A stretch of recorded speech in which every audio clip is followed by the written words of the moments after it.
Good afternoon, and thank you for joining us. This is Judith Bendersky, and I'm with the Office of the Insurance Commissioner in the SHEBA program. And in the SHEBA program, we specifically help people with Medicare.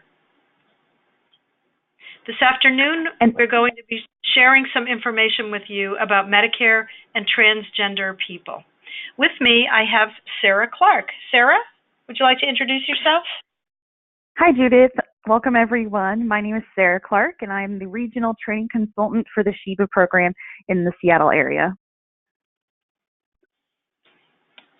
Thank you. We're going to share with you some information that we've learned through the National Center for Transgender Equality. But first, I'd like to just remind you, if you're not familiar with the SHEBA program, what it is. The SHEBA program stands for the Statewide Health Insurance Benefits Advisors, and we're a free program through the Office of the Insurance Commissioner. Our role is to provide unbiased and confidential information about Medicare and other health insurance. We provide an educational service. We do one-on-one Medicare counseling, and we provide educational offerings for groups. We do not sell anything. And our mission is to serve people in Washington through community partnerships. Medicare is one of America's most important health programs, and at this point there are approximately 1.4 million people in Washington on Medicare. Medicare provides health insurance for millions of older adults and for people with disabilities. And as with private insurance, transgender people sometimes encounter confusion about what is covered, what is not covered, and may experience barriers to accessing coverage, both for transition-related care and for routine preventive care.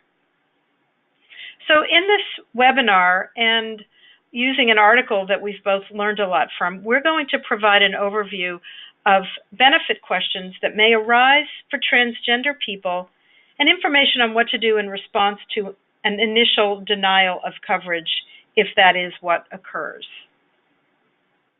Sarah, take it away. Okay, so first of all, we're going to talk about what does Medicare cover for transgender people. So Medicare covers routine preventative care for all eligible persons, including mammograms, pelvic, and prostate exams. Medicare and many private plans may initially refuse coverage of services that seem to not match the gender of the person in Social Security's records. Medicare and insurers often have a computer matching program that only allows services to be paid for if the gender marker matches as a means of preventing mistakes and fraud in billing. This has the unintended consequence of denying claims for procedures that many transgender people need. However, Medicare beneficiaries have a right to access services that are appropriate to their individual medical needs, and necessary care should be provided regardless of the gender marker in one's Social Security or other records. Later, we will talk about what to do when coverage is wrongly denied due to an apparent gender mismatch. Secondly, Medicare covers medically necessary hormone therapy. Medicare also covers medically necessary hormone therapy for transgender people. These medications are part of Medicare Part D prescription drug plan formularies and should be covered when prescribed. Sometimes coverage may be initially wrongly refused due to an apparent inconsistency of the hormones with the gender marker in a person's records. Nevertheless, Medicare beneficiaries have a right to access prescription drugs that are appropriate to their medical needs. Thirdly, for many years, Medicare did not cover sex reassignment surgery for transgender people due to a decades-old policy that categorized such treatment as experimental. This exclusion was eliminated in May 2014, and there is now no national exclusion for transition-related health care under Medicare. This means that coverage decisions for transition-related surgeries will be made individually on the basis of medical need and applicable standards of care, similar to other doctor or hospital-related services under Medicare. Very good, Sarah. So this has been around for almost 5 years. Yeah. All right. Mhm. Okay, so next I'll talk a little bit about what happened to Medicare transgender exclusion. So in 1989, Medicare adopted a national coverage determination which categorically excluded what's called transsexual surgery from Medicare coverage, regardless of a person's individual medical conditions and needs. And I'm just going to speak broadly to national coverage determination and maybe even mention that there are also some local coverage determinations, but Medicare has a history of developing nationwide decisions about certain medical procedures, and there are hundreds of thousands of national coverage determinations, and those are used by the claims processors who receive claims in order to make a decision about whether a claim is going to be payable or not. And so it's interesting because what this is saying is there was a national coverage determination made in 1989 that absolutely excluded transsexual surgery. Now, in May 2014, the U.S. Department of Health and Human Services, the Departmental Appeals Board, decided an appeal from a Medicare beneficiary and decided that 1989 exclusion was based on outdated, incomplete, and biased science and did not actually reflect contemporary medical science or standards of care. Accordingly, the Medicare policy of categorically excluding coverage of transition-related surgery, regardless of medical need, was invalidated. So that means that coverage decisions for transition-related care are now made on an individual basis, like all other services under Medicare. So that's a sea change that took place in 2014. All right. So Sarah, what does somebody do if coverage is denied? Yeah, so if someone or a beneficiary has original Medicare, to address the inappropriate denials of coverage for preventative care and other services that are typically thought of as gender specific, CMS has approved a special billing code, Condition Code 45 it's called, to assist processing of claims under original Medicare Parts A and B. This billing code should be used by your physician and hospital when submitting billing claims for services where gender mismatches may be a problem. When using this standard billing coding doctors use for specific procedures, this code alerts Medicare's computer system to ignore an apparent gender mismatch and allows your claim to be processed. Details are explained in Chapter 32 of the Medicare Claims Processing Manual if you're curious to read it. So if you experience a denial of coverage you believe to be inappropriate, including coverage of preventative benefits that cannot be resolved as described above, you may file an appeal, and we'll get to that appeal process. So, Judith, what if a person doesn't have original Medicare? What if they have a Medicare Advantage plan or a Medicare cost plan? Well, that's interesting because when you talk to a lot of providers' offices and billers, they tend to use original Medicare, tends to be the model and the lead.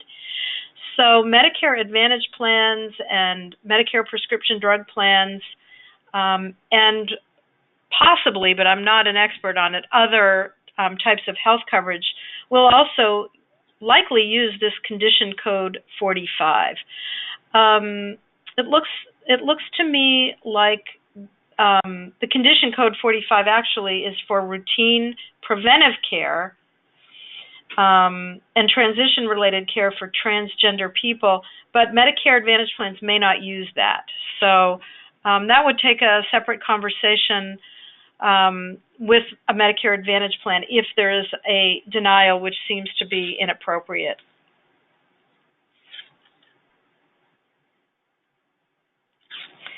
Um, Sarah, do you want to address the rest of that topic? Sure. Yeah, so if a person experiences a negative coverage determination, so if you have, for example, original Medicare and a claim has been denied, for example, when Medicare refuses to cover your doctor visits or doctor recommended surgery, you have the option to appealing that determination within 120 days pursuant to the standard appeal procedures for all Medicare claims. The first level of appeal is called a redetermination. You or your doctor or any other person whom you appoint, such as a family member or a friend, can call or write to the company that handles your Medicare claims as indicated on your most recent Medicare summary notice or MSN, and you can ask them to cover your claim, your Medicare claims as indicated on your most recent Medicare summary notice, and ask them to cover your claim.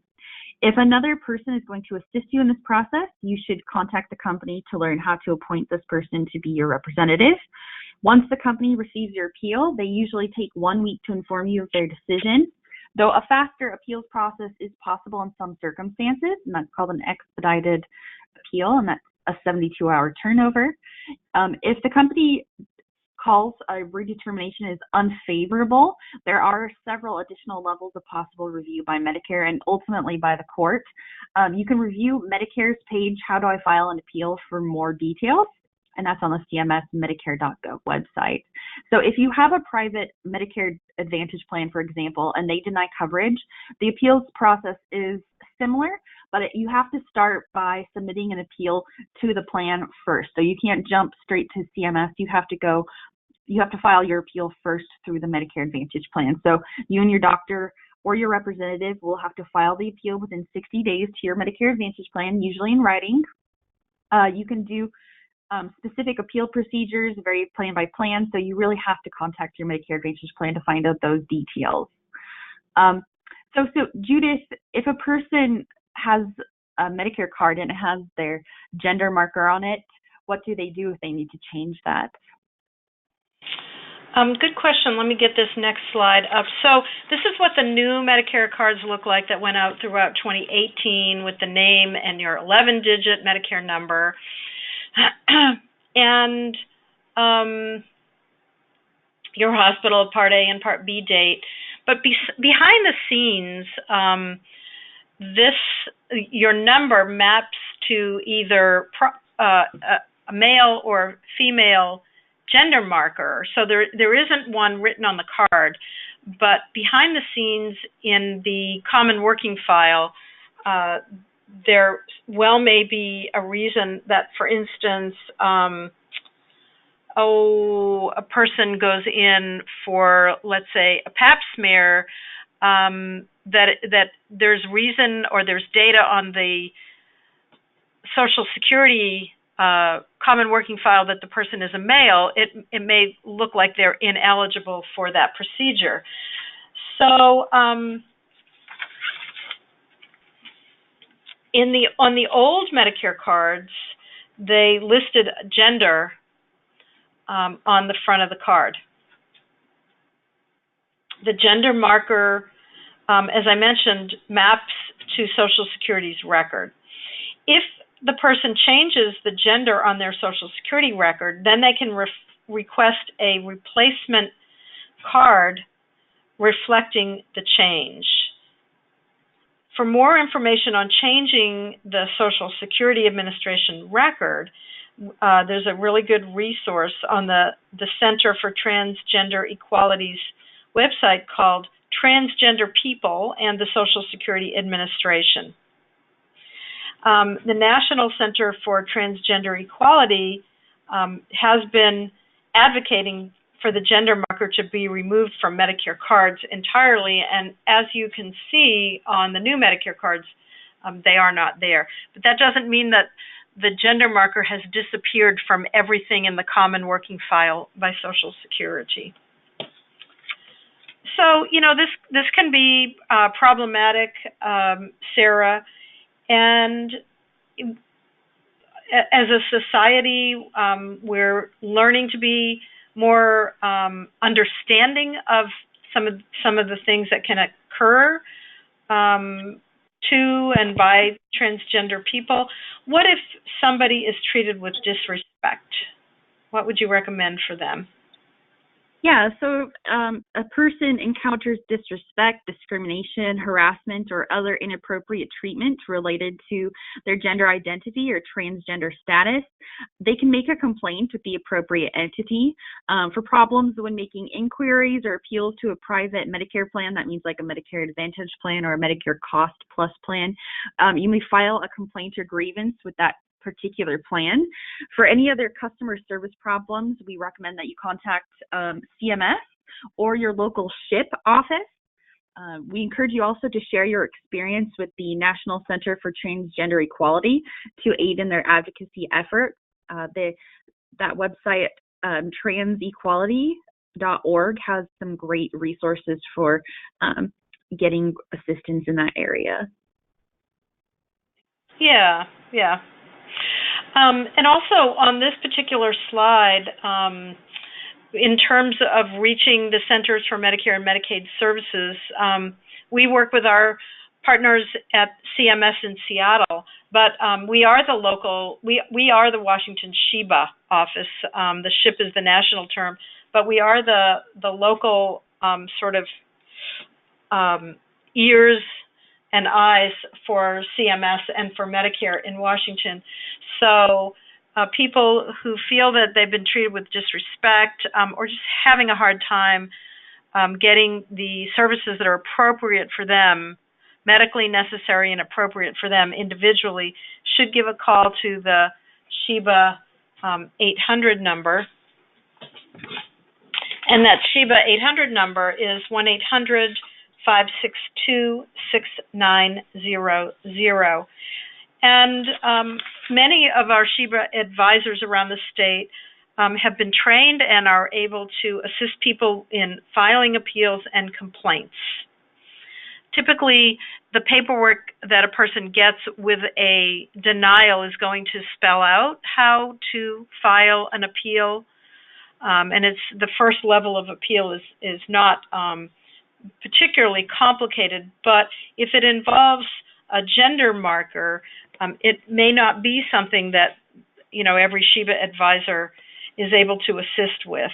But there is definitely a protocol for filing an appeal, whether it's prescription drug coverage under Part D, as in drugs, or whether the person gets explanations of benefit or EOBs from their Medicare Advantage plan, like you said, Sarah, a private plan, or whether there's a denial from Medicare Part A or Part B, as in Bravo. Under Original Medicare, the SHIBA program with the Office of the Insurance Commissioner definitely wants to assist and come alongside anybody that's having difficulty getting the services that they need. So just to wrap this up, and there's that phone number. If anybody has any more questions, feel free to call this number and ask for Sarah or ask for Judith, and we will do our best to get you good information. Sarah, do you have anything you want to say in wrapping this up? Anything stand out for you that you thought was particularly useful? I just think that, going back to that reference, the transgender.org or transequality.org, the website, I think that's a great tool to know a person's rights and options for Medicare. That's right. And that's what this is all about, is what your rights are. All right. Well, thank you for taking your time, Sarah, to share this with me. And this ends the webinar, so I'm going to be disconnecting. Thank you all.